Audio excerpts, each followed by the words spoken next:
Duh, kok nggak nyala ya? Kalian pernah gak sih datang ke rumah orang terus mencet belnya, suaranya nggak keluar, dipencet lagi juga nggak keluar? Atau jangan-jangan akunya yang nggak diharapkan untuk datang? Caca, bukan karena nggak diharapkan ya. Ternyata bel yang terkadang tidak berbunyi ketika kita tekan itu ada penjelasan fisika dan ilmiahnya loh.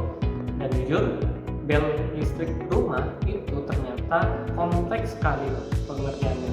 Jadi tidak hanya sesederhana itu. Nah, betul tuh. Pada saat kita menekan tombol bel, sebenarnya ada serangkaian peristiwa yang terjadi dalam hitungan sepersekian detik.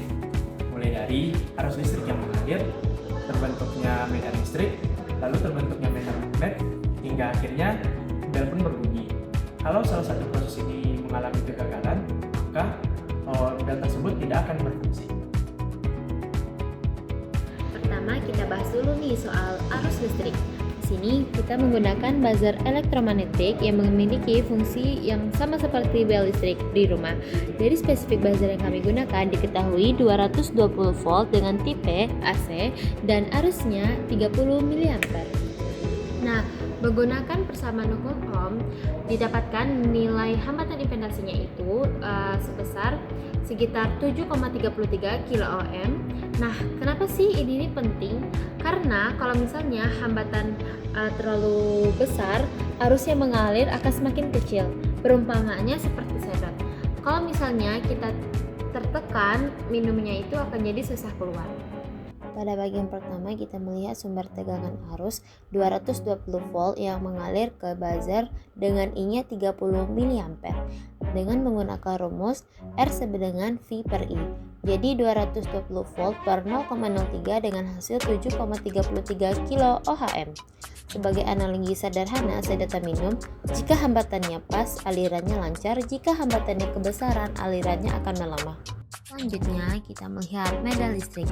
Tanpa medan listrik, elektron cuma bergerak acak di tempat. Begitu juga dengan medan listrik yang diterapkan elektron searah yang dirumuskan dengan V sama dengan I per I.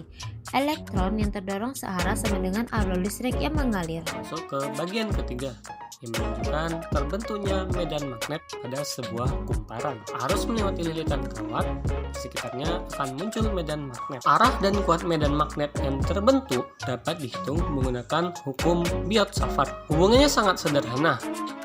Saat arus listrik diperbesar, medan magnet juga menjadi lebih kuat dan lebih luas. Sebaliknya, jika arus diperkecil, maka kekuatan medan magnet ikut berkurang. Bagian keempat, getaran pelat.